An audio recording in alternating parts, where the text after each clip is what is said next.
not pretend that I'm 20 years younger than I am. It's like, no, you're just heading downhill, mate. That's the way it is. Exactly. Yeah. No, it's embrace it. Yeah, the botak. Yeah, that's how you say bald in Indonesian. So yeah. Embrace the bald. Okay, cool. We're live, everybody. So welcome everybody to Brain Food on Tour. We're bringing it to you. Every time I'm going to a new country, I do insist on trying to find out more about what recruiting is all about here. But for those of you who don't know, I've been in South Asia, Southeast Asia for about a month and a bit now. I'm going to be out of UK for another 2 months, so I'm traveling around, and there is a plan behind it. But I'm kind of deliberately visiting cities and countries that I know little about in order to learn about how the economy works there, how the labor markets work, how recruitment works. So it's been my pleasure to be in Jakarta for the past couple of days. And today we're going to be talking about how to hire in Indonesia in 2025 and beyond. So just want to do some sound checks before I introduce Nigel, who's going to be sort of the co-pilot today. Want to make sure everyone can hear us okay. So if you're watching this on Crowdcast, I think there's a couple of you already here. If you are watching this on Crowdcast, let me know in the chat whether you can hear me okay. We should be broadcasting this live on LinkedIn. I don't know how many people are watching it there. I've noticed, by the way, my sort of Indonesia audience is actually quite low. So I don't have many recruiters signed up to any of the newsletters or anything like this. So I'm not expecting like mass audience. Mhm. But again, this is part of the reason why I wanted to get like as much exposure as Yep. possible. But I can see everything is working fine. I'm live in those places. So let's join the call and have this conversation. I've got on screen with me a guy called Nigel Hembro. Nigel, if I've got your name right, Hembro, isn't it? Yeah, that's It right. is. Correct. Yeah. Or Hembrow, how do you pronounce? Hembro. Yeah. Yeah. Hembro better, I agree. So Nigel, why don't you quickly introduce yourself? Who are you? What it is you do?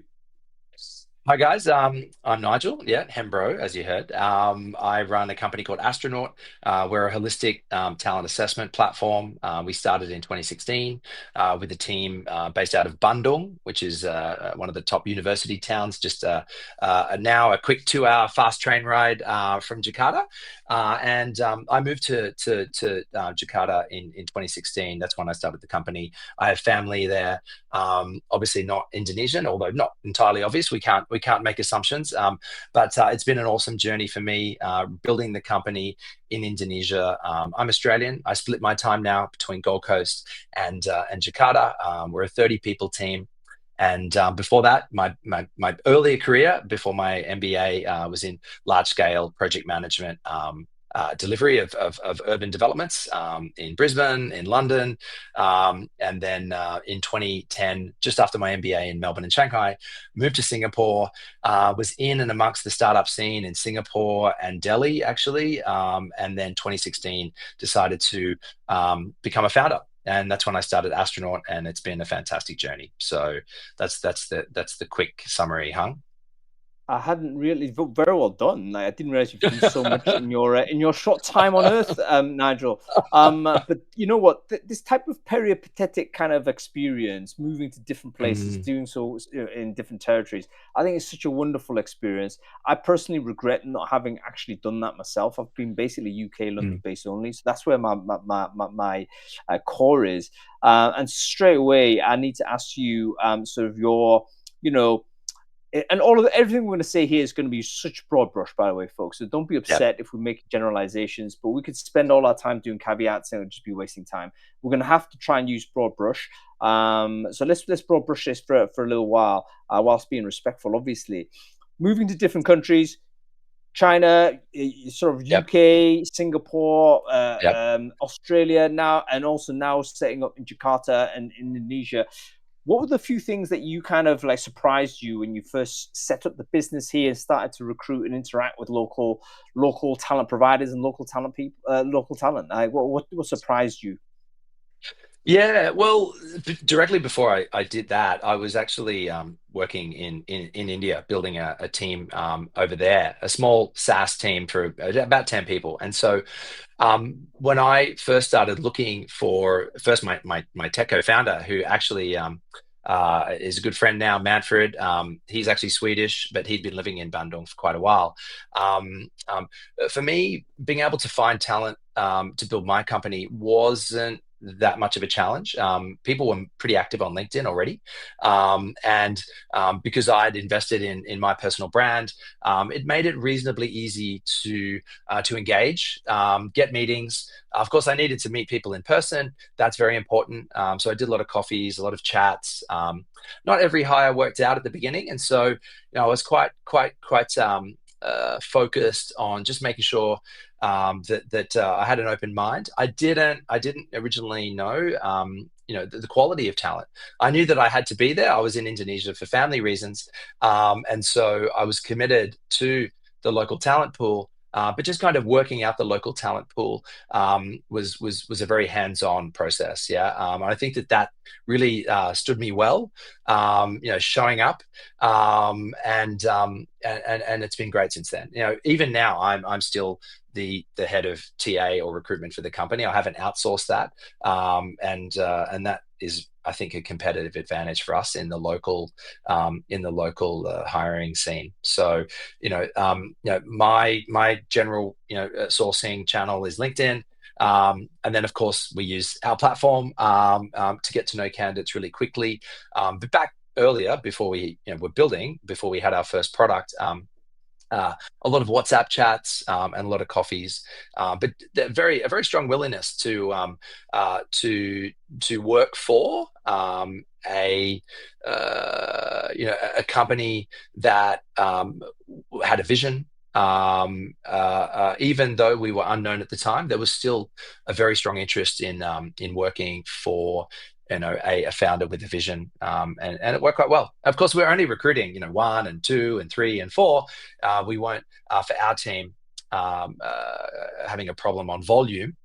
For the larger tech companies, that became a bit of a challenge for them, trying to find enough local talent. And maybe we can talk a bit about that. But when I first came, really for the first 3 to 6 months, I was on the ground in Bandung, and it was a great place to build a team. Actually, there was a very strong local supply feeding off the The universities, university. and yeah, and also the lifestyle benefits of that city compared to where you're sitting right now. Jakarta is not famous for the lifestyle benefits of air pollution, of traffic. A lot of these things are improving pretty quickly, but some of the satellite cities around are actually great places to live, and that's one of the reasons why we built our development team and operations out of Bandung. Yeah. That's already a really good sort of thing to know. Like my immediate feeling was, oh, of course it goes into the capital. Of course, that's what you need to be doing. That's probably Mhm. my London centrism coming in, because in the UK, you would do that. You would be in London. The people would be adverse to go anywhere else, particularly even a satellite town. Like, you go to a Brighton, or you go to Mhm.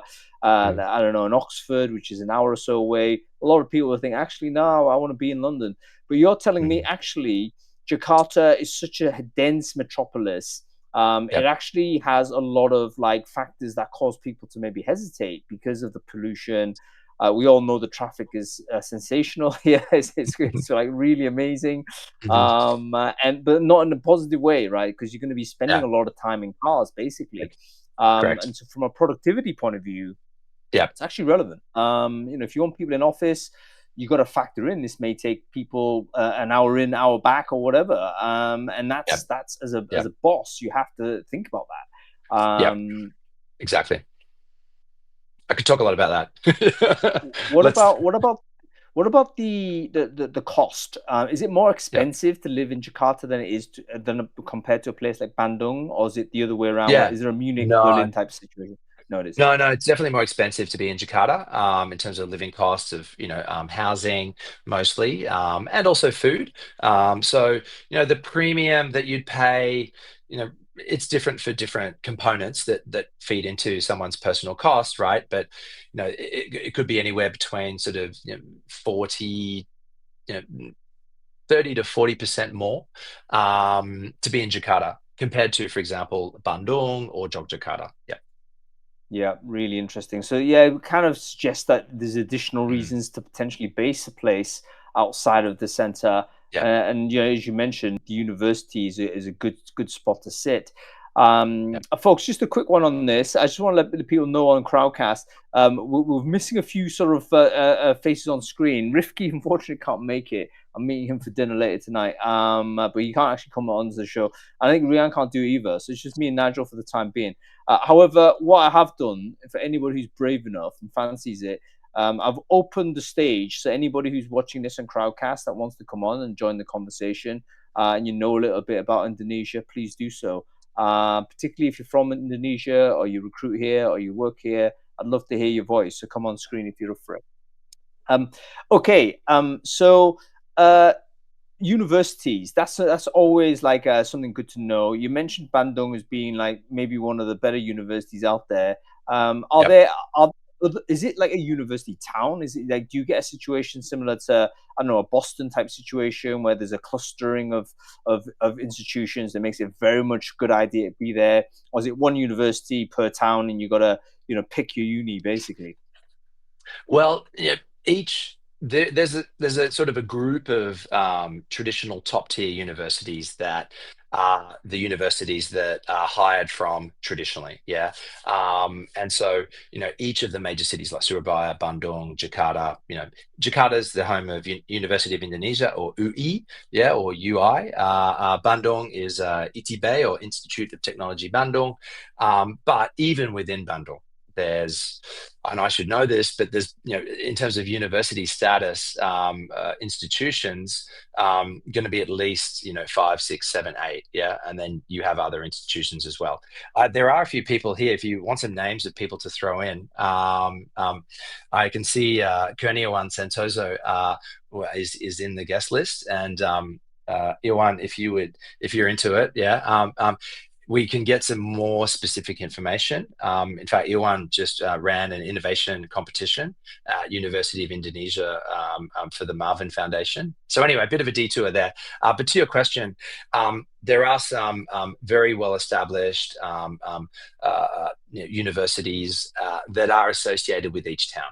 Yeah, it is really what it's about. But there is the higher education sector is quite extensive. In Indonesia, it is evolving. We now have foreign institutions that are allowed to set up campuses directly. For example, Monash from Australia has set up a campus in East Jakarta. Let me get West Jakarta in Tangerang, yeah. And we have University of Western Sydney in Surabaya, and a number of others as well. I think JSQ in partnership with the Bakri Group in Jakarta. And so, yeah, that's how it is. But there's I think if you are a young person who is keen to obviously move into university space, it's very important, still considered very important, to be on, to have one of those. Hi, everyone. Yeah, to have one of those top tier universities on your resume. Yep. Yeah, so university status is still quite high status, and Yep. it does carry some sort of sense of quality control in the sense we know they've been. I'm figuring Oh, hello. should Can you be hear us? so I can hear you actually. You can't. Oh, That yeah, yeah, you might hear me, but I can hear you. Well, that's not going to uh, work. that's not gonna work. Let me I try don't and. I tell you what, I'm gonna remove Earone here, and then be let me like invite him. Yeah, I think so. I think sometimes when there's like multiple things going on, like in terms of devices, it could just be just a needed a Yeah, refresh. But let let's him try sort that that again. out. Yeah. So Iwan is actually an advisor, president director for our Indonesian business. Yeah, Hmm. and he's worked. And maybe I can flick you his LinkedIn. Yeah, he's previously worked with Oracle, Meta, Google, and really enjoy working with him. Yeah, so hopefully he can sort out his connection there. But yeah, Hung. Yeah, moving on. So yeah, university. I mean, also Hmm. it's sort of Indonesia is quite a young country, isn't it? So basically, Yep. you're going to get a lot of people entering the workforce on an annual basis. There's no shortage of talent. Yep. And Yep. hello, Iwan, can you hear us? Now we can't hear him. You're on mute. You're muted. Yeah. I think just unmute. Hello? Okay. Yeah, boleh Pak. Awesome. Yeah. Oh, he's back to... Hello, is that Iwan? Can you hear me? Hello? Oh, that, No. and then I can hear the voice on. Like I'll move to the laptop and then please invite Please. me again, right? Yeah. Okay. Yeah. Yeah, No cool. worries. Yeah. We're nearly Do there. that. I think it's just a few bits. But all right, we'll get Exactly. you on screen. Yep. By the way, folks, Yep. anybody else want to join? Feel free to do that. Or there's a way you can do it. I think it's just the right hand side on the nav bar. Just pop in if you're Indonesian, working in Indonesia, knowing about Indonesian hiring. Let's get your voice on screen. Okay. So university is interesting. Yep. And given the sort of the youth of the country, I would imagine that that's a decent sort of, as you say, a talent pool.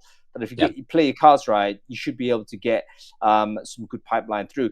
You are a startup business. Are there bigger companies that are like obviously the premium employers that compete for the elite talent here? Who are they? And what are the when I was at university, it was always McKinsey drawing everyone away, JP Morgan and all this. Is there a similar brand, that strength of different types of companies here? And if so, who are they? Yeah, I think you can categorize them in different ways. I think the international brands that have Indonesian offices is one kind of category, if you can sort of group those together.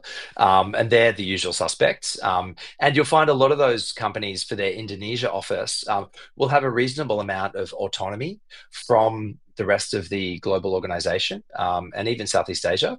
That's one category. The local employers, some of the names which are really top tier would be some of the conglomerates like Astra Group, which is connected into Jardine Matheson, has done a lot of work through that with the auto industry as well, and they're really big. We're quite lucky to have worked collaboratively with them, and actually some of my team came through the Astra grad program, and actually we were their second job, after coming through Astra, and so even brands like some of the traditional FMCG brands that have come through tobacco, like the Samporna Group, their tobacco business was acquired by Philip Morris International, and they still are also seen to be a very top tier brand, and so the brands that invest in their grad management programs, they continue to maintain that, and so but there's many companies. It's also quite still a common career path for people to go into the public service. From my observation, in a somewhat similar way to the desire to go into public service in India, from my time there, and then you have the local state-owned enterprises, which is a really big sector. It's the BUMN or BUMN, that translates to state-owned enterprise. These are government-owned organizations. Some of the biggest bank names are state-owned. The Garuda Airlines is state-owned. The telco networks, and so there is a coordination of recruitment activities at the grad recruitment level, which I think has just opened. Recruitment Bersama program for the state-owned enterprises, and there's a lot of innovation happening in the business models around state-owned at the moment. A sovereign wealth fund was announced only a couple of weeks ago, and so there is lots of options for top tier talent, but depending on their level of or desire to be exposed to brands outside of Indonesia, which is one strong. If they're not that, if that's not important, there's a lot of local opportunities in those established brands. Yeah, very good, very interesting. I love the breakdown of the state-owned enterprises, but also local government type enterprises, which obviously, given the scale of the country, is going to be massive as well. So that's an additional nuance I wasn't aware of. Okay, we have Iwan here. Fingers crossed. Hopefully, you can hear and see us. Is that right, man? Yeah, no, yes. I think we can talk now, right? Yeah, we Excellent, are in the excellent. conversation now. Yeah. Yeah, wonderful, wonderful. Well, very nice to meet you. Thanks for coming on screen on kind of no notice whatsoever. Can you quickly introduce yourself? Who are you? What it is you do for the audience? Oh, we've frozen him in time. No.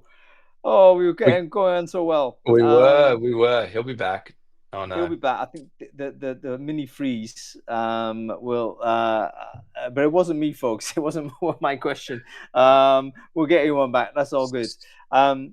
Okay, so Cool. very interesting that you Yep. mentioned on the sort of the graduate program. Oh, hello. We have actually Rifki here. Can I just accept this real quick? Hello, Rifki, is that Yep. you? How's it going, man? Okay, you lost me right now. Yeah, I'm back now. Oh, Right? hang on, Rifki. All kinds of chaos is going on. Can I text you 1 sec? I've got to just hold the call a second. Sorry, it's all gone crazy, guys. I don't know what's going on. We get calls coming in everywhere. Nigel and Ewan, I think, are here, but they're off screen somehow, which I don't quite understand. I think the best thing you guys can do, if you can like just leave the stage, I'll Okay. invite you back on from outside in and see what happens. I don't know what freak out occurred there, but maybe that will be one thing to fix. Let's see. Oh, Rifki's actually called me loads of times. Oh, I see. I think Rian wants to join. Let's get her here.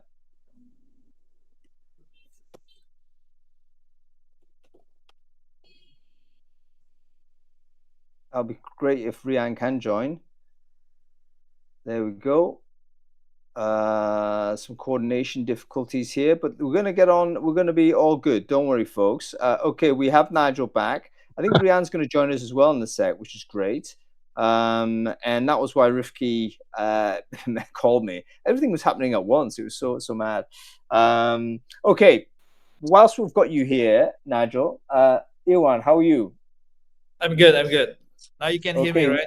Okay. Yeah. Fingers crossed we're able to hang on.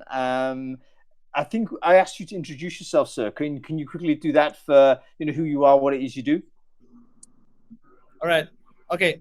So thanks for having me here. So I'm currently 5 years now is working on HR tech companies. It's called Job to Go as my main activities.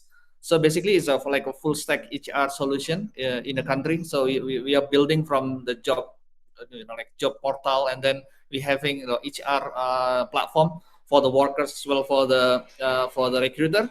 And then currently we are focusing on more into the full services models like outsourcing or recruitment models. So that is what I'm doing in the past 5 years. So I'm really been a while in the HR space in the country, and I'm so happy, so lucky to meet Nigel actually, because the solution that they bring to us is complementary with what we have, and we agree to working together for a bit more in terms of collaboration. So and a little bit before that, I working in the tech company like Google and Meta. So I'm just before starting my own company, I'm working for Meta Indonesia. Technically, we are selling advertising, but that's actually bring me to having the networks and experience not only in Indonesia but also in the Southeast Asia, because we are managing the Southeast Asia clients. So it's a bit experience as well in terms of recruitment in not only in Indonesia but also in some other countries like Vietnam, Thailand, Philippines, Malaysia, and Singapore. So yeah, it's a little bit about me. Happy to share some of my experience in terms of like recruitment, hiring, and other things that probably giving value add for this conversation. Yeah, thanks Yeah. for the invite. Yeah. No, thank you for joining. Wonderful to get your experience, and great that you've kind of given us the little biography as that the journey that you've made. I guess it'd be interesting to learn a little bit from how it works from the candidate side, because you're a local Indonesian. You've grown up here. You were a candidate. You are a candidate, but now you're also being a recruiter and doing all these types of things. So let's put the candidate hat on. Where if I'm an Indonesian talent, where would I sort of be in order to secure the right opportunities? Do I end up like signing up to certain headhunters, for instance, that are high profile? Do I directly apply to big brands? Do I go to career fairs? Do I sit on LinkedIn? Is there another network that I sit on? Like, how would I best market myself as a candidate? Yeah, all right. Let's start and you're about to start the journey into your professional career. Of course, it's happened that LinkedIn is getting the product market fit in the market. Like I know everybody is having LinkedIn as their base of their online presence. I believe like their vision is to have some profile on LinkedIn and see if the information is come up and pop up in LinkedIn as the main like baseline of your identity if you're just jumping into the workforce. And then of course people usually is start to like looking for direct recruitment site. That is the most popular now, because like if you like if you're asking like the fresh graduate, they're looking for to job in government, like in the like state owned companies like Pertamina or Bank Mandiri, and it's actually like the top tiers. All telecom is actually the top tiers destination for a new hire. So Can I so stop? Can I interrupt one second? One. The yes. second time someone's mentioned this, why is the state-owned businesses the top level? Is it because benefits? Is it because of just status? Like, what is the draw? What is the reason? Yeah, I think it's a mix of reason. Of course, it's give you a good start salary, of course, and then and usually people thinks that the government state owned company is will last longer in terms of like tenure. You will be there and you will build your career for a long time. Like the company will not go anywhere soon, right? So that's the perception, right? So and then of course all the benefit is will be depends on your ability to build your career, right? But then and also the social proof, because like if you're working in that companies and then you're getting like acknowledgement or recognition from your parents, from your like your girlfriend and everything. So that's pretty interesting. And and then of course they're looking for actively in the job portal. That's the job site. It's local or regional job site is also something that we're looking for directly. And including in that is actually what we see is the job fair side. It's another part of the equation where the university usually like build their own like companies like job portal or like job uh, marketplace in their own to cater the fresh graduate. But that will be only in the short period of time, because then after that they will leaving from the fresh graduate job hunting into the like more experience, and then comes to the like the head hunting equation there after probably 10 or 5 or 10 years after you having a good career. So I think in Indonesia it's similar with other countries. I mean, like it's pretty normal like route of how you job searcher is actually getting the job. But then to be special notice, I think because of the like state-owned companies and also government bodies is actually having very like favoritism in terms of from the job seeker. I think that's pretty like important to mention and to understand how actually and why they actually can attract this kind of good talents. Actually, the best talent will go to there first, and then after that they will looking for the other opportunities. I think that's what we actually seeing in the market. I think Nigel, you'll see the same, right? In Exactly. Indonesia. Yep. Yeah. Samaya. That's a really good explanation, Ewan. So thank you so much. And of course, again, this is quite different from, let's say, in the UK, where unfortunately the public sector is considered like a lower status. Different countries have different views. I think France has always historically been high status public sector as well. So very interesting to see how institutions can build that brand such that it's attractive to people coming through. So great stuff. We actually have Ria here as well. Wonderful to have you Hi. join us. So sorry Hello, we had hello some troubles. guys. I Hi, know, so Ria. Apa sorry. I think kabar?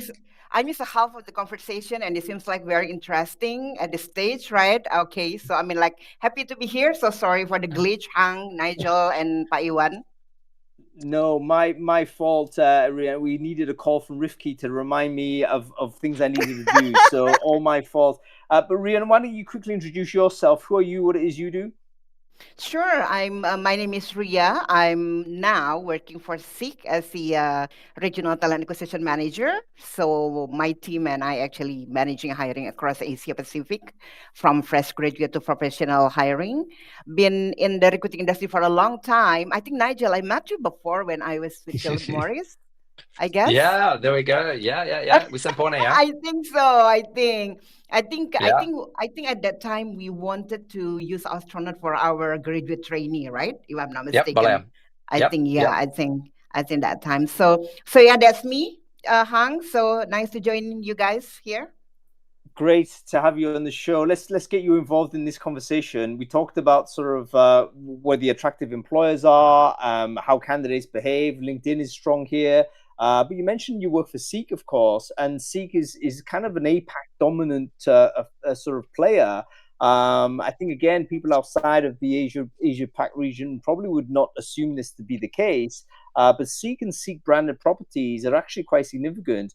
All the way, probably was it Southeast Asia and Australia, New Zealand. I'm not sure where you guys are at in Japan or anywhere else, but certainly in those places, very significant. So if I'm an employer, it makes sense for me to advertise on Seek. I mean, I guess you got to say that, Rian, but is that actually objectively true? Like, am I going to get good candidates by applying as putting my assets into that platform?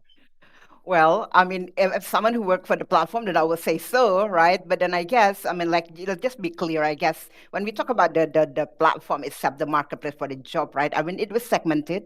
We talk about Indonesia here, right? I mean, there are a lot of players. I mean, LinkedIn here. I mean, JobStreet, us here, our brand in Indonesia is JobStreet. And then we have new players like Gleans, right? And then other players as well, which I think now throw into the dynamic of having this marketplace of the job, right?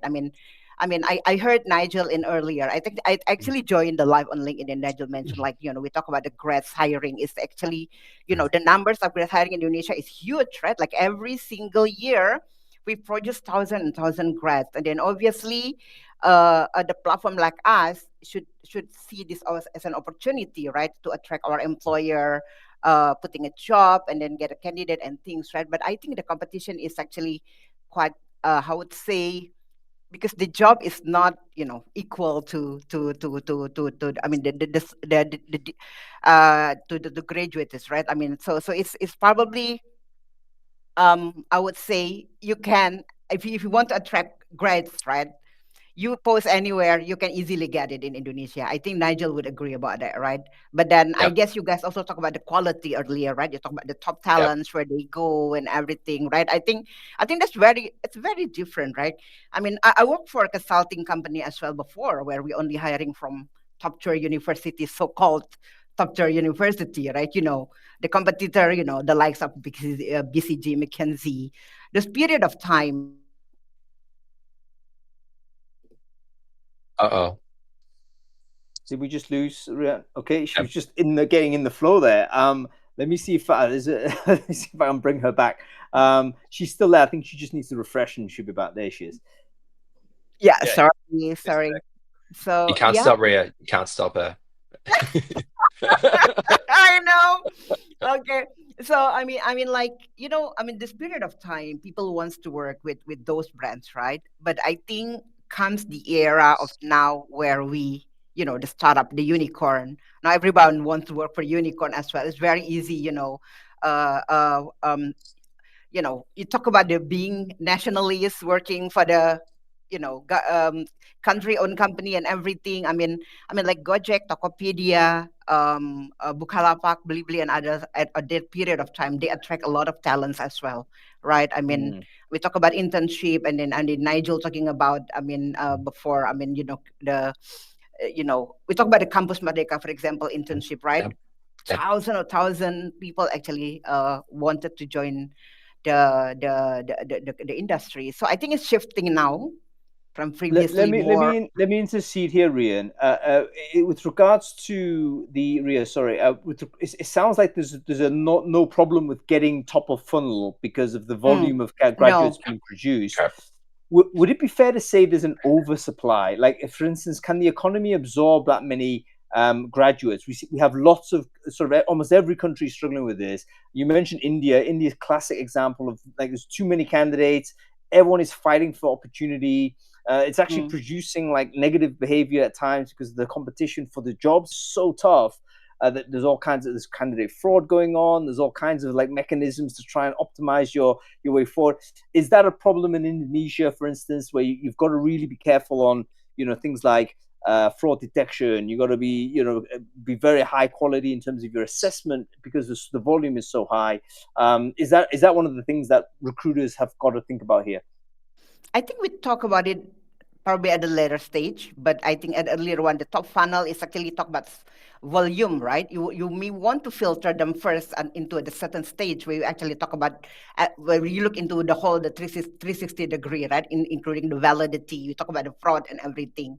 I came across few of those cases actually as well, right? But then I guess in a way, right? I think people now do everything to get a job, right? Let's just put it that way here. Of course, like yep. So I think but I think we are not really at a stage where we are really worrying about the fraud and everything, because there are university that always supply good candidate and everything, and then it's valid, right? I mean, it can be validated immediately as well. So I don't think we have to worry about it, right? But more into like now that the volume is very high, and think we just need to be very carefully put into the process where we make sure that those that been filtered into the next stage, those that will be hired at the end, is actually the one that we want with the quality that we want as well.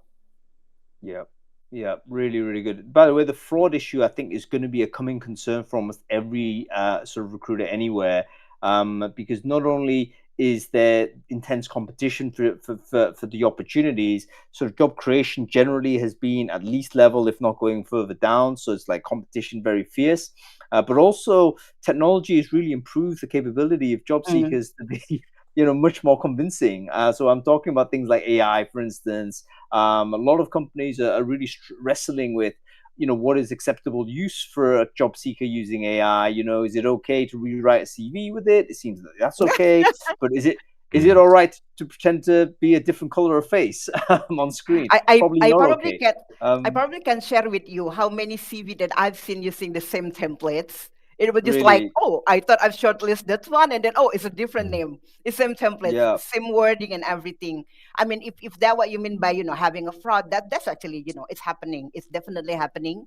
So recruiter need to be very more diligent in a way, right? But then I think with the tools now, AI, right? I mean, using the filter and everything, we just need to make sure that whatever that been filtered to AI is actually something that we really put it in a place, right? Because it's a tool at the end, right? You still have to control it. Not sure about what do you think about it, Nigel? It's a good question. Happy to talk about that. Can I ask a question as to how you sort of the assessment process goes generally? Like, what's the accepted assessment process? So, for instance, is it a case CV goes in and it's like a telephone call first to screen, or does it go straight to a video call, or is it more like, okay, we're going to get straight into a face-to-face interview? Is there like a way in which people understand as like the natural next step in Indonesia that through just tradition this has been the case? What would be a surprise to a candidate, for instance, that they will be, this is not usual to me? How does it work from assessment point of view? I'm probably not being very clear on this, but yeah, Nigel, you want to give this a shot, mate? I can. I'm actually quite curious to see what process RIA runs. Yeah, so I'm happy to answer. Maybe silakan, Mak. Yeah. No, Nigel, I mean, you answer first. I can always jump in. Don't worry. Okay, boleh. Yeah. So, Hung, as someone who's done TA in and agency work in Singapore and in India, it's largely the same. Yeah, so CV screening, phone screen, then either a in-person synchronous or a video synchronous, and then further rounds. Yeah, background checking is very common. Health check, and also some kind of traditional assessment or modern assessment. Yeah, I'll just give you the quick 20 seconds of what we're trying to do. We're trying to move the industry towards an assess first model. Our business model also is supporting that. Of course, you have a lot of candidates, but to completely remove the CV screen is something which is really, really important moving forward for the industry. It's hard to do, but that's what we do. So the term of holistic assessment of all candidates at the top of the funnel is really the optimized and puristic way to think about funnel optimization, but that requires a significant amount of behavior change, but that's what we do every day. Yeah. So the quick answer, Hung, I think, and absolutely would love to. I see Ria nodding a little bit, but I would love to hear her take on it, and also Iwan. But yeah, I think there's a lot of similarities between the traditional methods and and what happens in Indonesia. Yeah. I agree on that one. I think, it's a very, I will not say it's traditional. This is what is happening now. We are not Mm, traditional yet, Nigel. mm, But then I guess, right, the idea of having, I will not say dismiss, 100% dismissing, but to remove the CV screen manually when you have a volume is something that many of the company is currently actually looking at, right? I mm. think in a Yep. way, it saves time, it's much more Yep. efficient, and you only work on the targeted profile that you already screened. That's something that we look forward to. And then I think using AI and then the video interview, which I think one of Nigel's product as well, is something that we've been exploring as well in Seek and then the previous company that I'm Yep. working for as well. But it's just like there is time when you still need to have to check, right, whether this is something that you want or not. But having putting supporting tools in place when you have a volume is definitely helping in that way. Mm, Yeah, no doubt, no doubt. I think Mm-hmm. one of the things that we will see at high volume hiring is that you have to put some sort of technology in between, say, an advert and your inbox, because you're not going to be able to process that volume of application. It's going to be very, very important, and it may even change the way in which you do sort of the advertising, because I know in the UK right now, for instance, a lot of people are reluctant to advertise a job because they can't manage the applicant flow. Because they publish a job, they feel okay. 500 people immediately apply. Next day, another 500. It's like, you know what? We can't handle this. We need to find alternative method mm, to do the recruiting. So alternative methods other than advertising, like sourcing, for instance, proactively finding people and headhunting them. Is that like a common thing for recruitment teams to do here? I guess a great deal of it might occur on LinkedIn, but it might occur elsewhere as well. What are your thoughts? Is that something that recruiters know how to do here, or is it accepted as a practice from both candidate and recruiter's point of view? I think it is what is happening. I think most of the recruiter here are familiar with direct hunting method in that way, right? mm, I mean, like you said, be it from the platform like LinkedIn or like in Seek, we have what we call as a prepaid search, where you can type into the database, for example. Um, in a way, right? I think when we talk about the whole recruiting process, it's always like, there's always cost associated into it, right? You can only do so much using the agency help, but there are things that you have to do by your own as well. Like, so in a way, it's very critical skill for the recruiter, at least. I mean, like for me and my team now, actually, to have ability to headhunt people, right? And then I guess in Indonesia, it's actually quite. This is not something strange. I mean, people do headhunting all the time. I mean, recruitment agency also do it. But I think more interesting now that people in Indonesia and now start to open to be headhunted by the people outside Indonesia as well. Where previously they probably a bit reluctant, like, hey, I'm currently in a job where you are approaching me, something like that. Right now they are now like, oh, who are you? Where are you from? Okay, what's this offering for me? So it's shifting from the previous stage to this stage at the moment where where people much more open to hear from the headhunter. Yeah, really, really interesting. Um, what about things like instant messenger, WhatsApp, tools like this? I mean, is it common? I'm using WhatsApp with a few Indonesian people here, so I assume it's quite common. But sometimes you get surprised. You go to Korea and they're using like Line or something, and they're totally different things. So, is there a local thing that is different in Indonesia, or is it generally WhatsApp is the messaging tool that people is most popular one here? Yeah, Hongli, I can add something here. So just before that, I'd like to address your previous question in terms of how advertising is actually help the recruiter. I will use my startup head on where we are building, like job portal for, like blue and gray color. I think the thing here is the willingness to pay, or in here, like Buria saying about the cost related activities.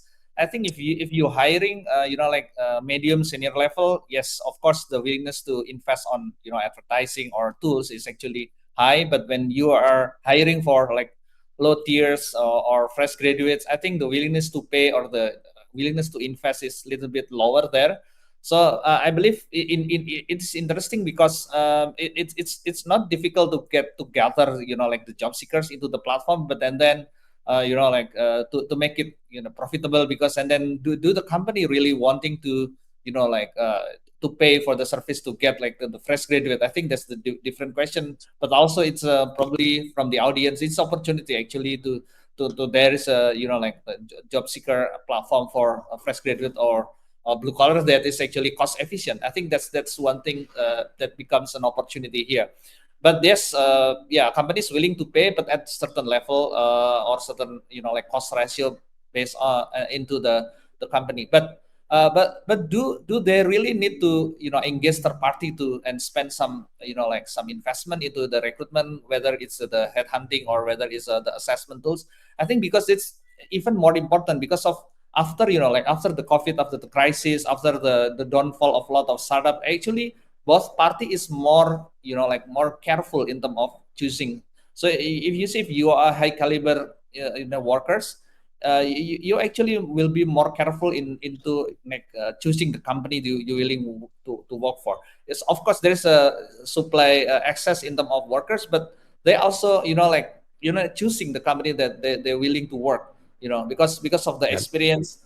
Yeah, it's a big companies like the downsizing, like a lot of startup Yep. like giving you good pay, but actually they're downsizing. But actually they're choosing, so that's why the investment into the platform, like like assessment or job portal, is actually still high, I believe. So I believe like my suggestion to the companies, like they need to like engage with this technology, because that's what the like the job seeker is actually looking for. That's not only looking for the job, but like they will need to more carefully into choosing that. That's I think, to just add on your previous question. So for your latest question on the channel that used by the worker, of course WhatsApp is I think it's widely known as the main usage of people in Indonesia. Like because chat is like what winners takes all, right? If a country they're using chat platform, I think everybody will use that. Like in Korea they will use like in Japan they use Line, and Thailand they still use Line. So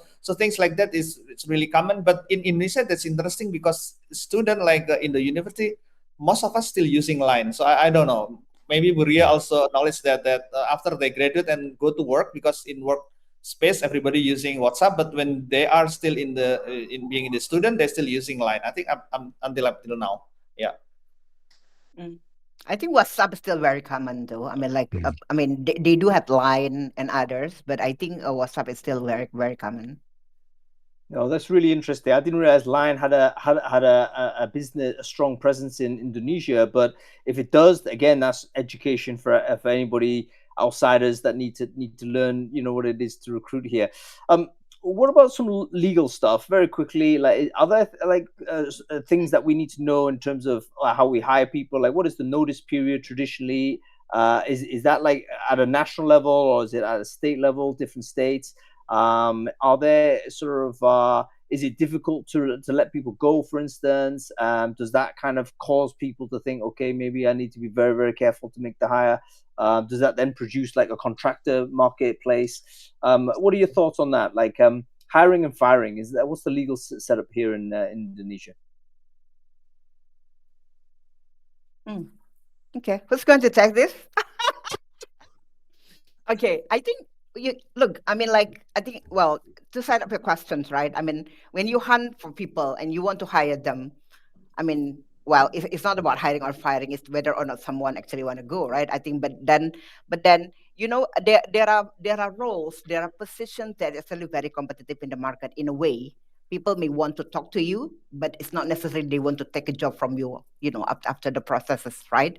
There are a lot of things that entails to that, compensations and then perks, benefits, sort of things.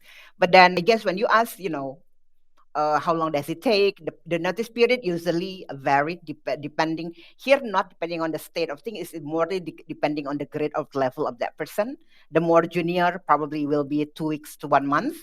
And then at the middle management, you're gonna have people, you will find people with 1 or 2 months notice period. At the very top level, at the senior level, usually 3 months. That's it, right? Yep. And then will the company retain them? I think that will be depending on whether they are top talent or not, right? But then again, that's the job of the recruiter to determine whether the person actually really, actually keen to find a job, or they just do the, testing the market and everything, right? So I guess in a way, but usually the company do retention here if they consider the candidate is actually good, especially those position that required specific skill and will be hard to find replacement if the person leaving. Then that will be a very competitive. Unless you have a very good offer, Mhm. usually it's difficult to get the people leave their company in that state. Yeah, thank you very much, Ria. Interesting indeed. Let's move on to talk about sort of the toughest part of being a recruiter in Indonesia. Like, what are the challenges that make it particularly different? All of you seem to have some experience, like outside of Indonesia, also, so you can have a little bit of a comparison to different places. Every place has different challenges. So, what are the challenges unique to Indonesia that let's say someone did a Nigel move. They relocated to Jakarta from, I don't know, a different country. They arrived here. They're starting tomorrow. Like, what are they going to know about what it is to be a recruiter here, and how do we prep that person for success? So the things that are difficult in Indonesia as a recruiter, what are they? What are they? That's probably, I Yeah. will not say it's easy. It's not that easy, but it's not that difficult as well. Nigel, you may want to jump in into Yeah. this, right? Okay. But Bisa ya. Yeah. Well, probably I have something. I mean, like in my current, like businesses, we are recruiting like on average is like 100% per month for our clients. Hmm. But yes, it's like junior or medium level. So I think that the challenge, the biggest challenge for us now is actually how to really prove, like the skill that they mentioned on their CV or on the Yep. review Yep. into whatever it's when they jump into the job. I mean, there is a certain, like precaution, like there is a, like probation periods and everything. But I think it's still something there is no such like like verification process. If somebody is saying that they're able to do something, and then how to really testing that.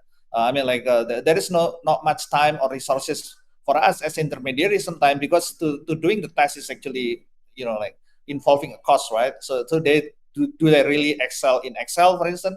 Yeah, we then what we do is actually just basic testing to or thorough interview for them. But I think that's still the main area that I believe is something is as a as a community, it's how to make Indonesian is actually Indonesian worker is also competitive compared to the like from the outside of Indonesia. And everybody know that Indonesian like is having like good skills in many of things. Like we excel in a lot of things. Like like our developer, our like designer is actually worldwide class. But then when it comes to in the recruitment process, it's still gap there. Like everybody is like claiming to able to do this and this, like 10 skills in their CVs. But then there's still challenge actually how to verify that and what's level their ability to do that certain skills. Yeah, that's my opinion. Yeah. But you No, can really always good. implement the test, right? Yeah, but yeah, of course, but that's like I mean, like it takes time and also costs as well. So it depends. Sometimes we need to hire Mm. quickly for our clients. Sometimes, yeah, we are not headhunting, so sometimes we just do mass hiring for a lot of like like for job posting in a month. So yeah, so we're trying to improve like day by day by having that kind of like small cost efficient test. Yeah, and probably assessment like using astronaut. So yeah. Yeah, Nigel can help you on that space.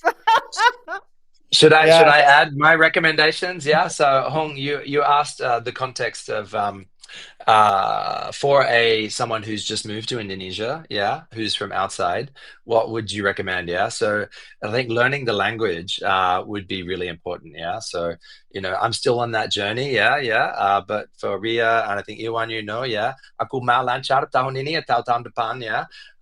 Yeah. I'm on my way. Yeah. Yeah. Terus ya. Tapi, yeah, so learning language, number one, although it's not necessary for particular roles and particularly in and around Jakarta, that's why I got away with it for so long, right? But it's an advantage for sure, particularly if you're engaging passive candidates. The second thing I would recommend, which is in line with what these guys are saying, the cheeky answer is let's get set up on Astronaut. And Iwan, it's not that expensive. Like it's actually very cost effective. Okay. So, absolutely contact us and get set up. It's super easy. We've got a great customer success team. But the point is, assessment technology is important, and get a subscription that allows you to do volume. Right. Yeah. And then get familiar with it. People are willing to do tests. Of course, you don't want the tests and assessments to be hours long, but having quick, easy ways to validate, particularly now with AI generated applications, is more important now than ever. Yeah. And to Iwan's point, with the skills, you might say there's a skills mismatch in certain industries. Being able to identify transferable skills by doing assessments is actually really important as well, and a competitive advantage for some companies. So that's what I would say. Yeah. Yeah, really good observations. I think Mm. learning a language really valid point. There's loads of, I mean, English is confers like advantage and disadvantage in many ways because it Mm. becomes such a ubiquitous language. The internet is basically carried everywhere. You can almost go in many places without needing to learn Mm. local languages. However, you're always going to be at a massive disadvantage if you're not able to communicate even at the basic level with the local talent. And if you're living here and working here, then yeah, go for it. I have to say, uh, Indonesian doesn't intimidate me as much as other languages. Maybe because it seems like pretty much like it sounds as it's written. So for someone who's familiar with the Latin alphabet, it's like you can sort of get there. It's not like Khmer or something, that's written in its own script, and like, there's no way you could actually map the sound with the writing. So I think, yeah, it seems like a learnable language, even though probably a lot of Mm. people would not look to do it. So yeah, get cracking with this. Okay, let's leave the final word to you, Ria. You've just hired, let's say, someone newly into your team. You're going to locate them in Jakarta. That person's going to be recruiting local talent. What does that person need to know in order to be a success?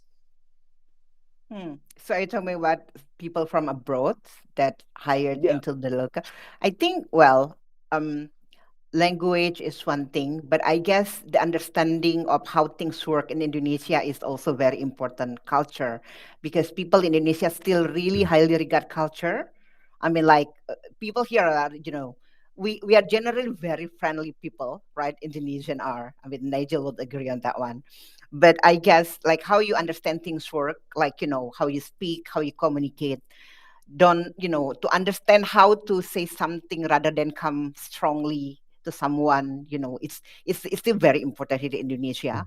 We are, how to say, very Asian, right, in a way, right? So how you respect people, how you treat people is still very important. So I will try to blend that person into my team, and then introduce the culture, how thing works. Probably, not in a way like, hey, don't say it, don't say it, but more like to, hey, this is the way if you want to push back, for example, right? This is the way if you want to say no rather than hard no. Oh, sorry, can't do. I don't value that, for example, right? And people will, and then how you can actually approach people using that language that be it English, right? Indonesian people is very approachable, right? So, but then you just need to know how to, how and what to say in that way, right? I guess that will be thing. And then other than that, obviously, as a recruiter, understanding whatever the talent landscape here in Indonesia, what works to hiring the top talent, and then junior grads, right, or semi-skilled people, is also very important knowledge that I think every recruiter should possess, not only one in Indonesia. Then I think that would be the top things for me. No, really, really good point. I mean, we've just barely touched on probably the most important point, which is the cultural sort of way in which people behave, the communication style. Maybe we can set that up for the next time. I can confirm Indonesia, very friendly place. I mean, this is my first kind of time really in Indonesia. I've been to Bali before, but obviously that's like mega tourism. Here it's like I'm actually trying to interact with local people and super friendly people. I actually find people are quite confident here as well. I don't know whether you guys feel the same way, but I've noticed that, and it just in contrast with the, let's say, Cambodia, Vietnam, etc., where I think people are a little bit more conservative, more reserved. Here, they're prepared to have a conversation with you and go up to you. That's at least my experience so far in 3 days being in Indonesia. So I feel that people are confident and at a level. But also, I totally respect this idea that you don't want to create like a yes/no scenario that may be more suitable. Let's say the US is very famous for having these decisive black and white situations. Are you in or are you out? And those types of scenarios I don't think sit well generally in Asia. You need to read the room a little bit. You need to know what is the general mood, and then adjust your behaviors like this rather than have it explicitly out there. This is the division. So yeah, very, very interesting. Nigel, you want to say something? It looks like so. Go ahead. No, actually, maybe you're reading my mind, but I just wanted to say, like, in my time, I feel very blessed, to have a team, and that they've, stuck with me. We have very high retention, and yeah, I wanted to give a shout out to my team, because it's been a really big part of enjoying the journey of building a talent related business, in Indonesia. So I absolutely agree with what you're saying around the confidence. There's a huge amount of talent with confidence that is willing to learn, and I've really enjoyed coaching and building people in my team, and look forward to continuing to do that. It's a great place to do that, so I've enjoyed it. That's what I wanted to say. Yeah, fantastic. Well, at that, let's leave it at there because I don't want to eat any more of your time, folks. But what a wonderful education it has been for me. So thank you very much for helping me overcome my ignorance of the market here. It's I've still got a long way to go. Very, very interesting. Love to kind of come back in a year's time and see where we are with the further developments. But yeah, fantastic to get your attendance. So firstly, Nigel Hembrow, thank you so much for joining the show. Iwan, thank you for jumping on late notice. Wonderful to get your input. And Ria, thanks for soldiering on and joining us in midway as well. Wonderful to get your contribution. And Rifki, I know you can't join us here, but hopefully if you're watching this or hearing this in some way, thank you for persevering and participating in this. Okay, I think the cleaning lady has just arrived to my hotel room, so I better let her in. I got to let you go, guys. We'll be back later this week. We're talking Seek Out Agentic AI. Watch it on Friday. Thank you very much, everyone. See you guys. Bye-bye. Bye. Thanks, all. See you, Ria. See you, Juan. See you, Nigel. Thank you. Yeah. Thank you.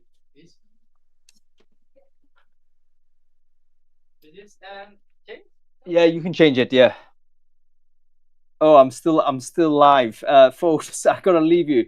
Stop recording. Thanks for watching, everybody.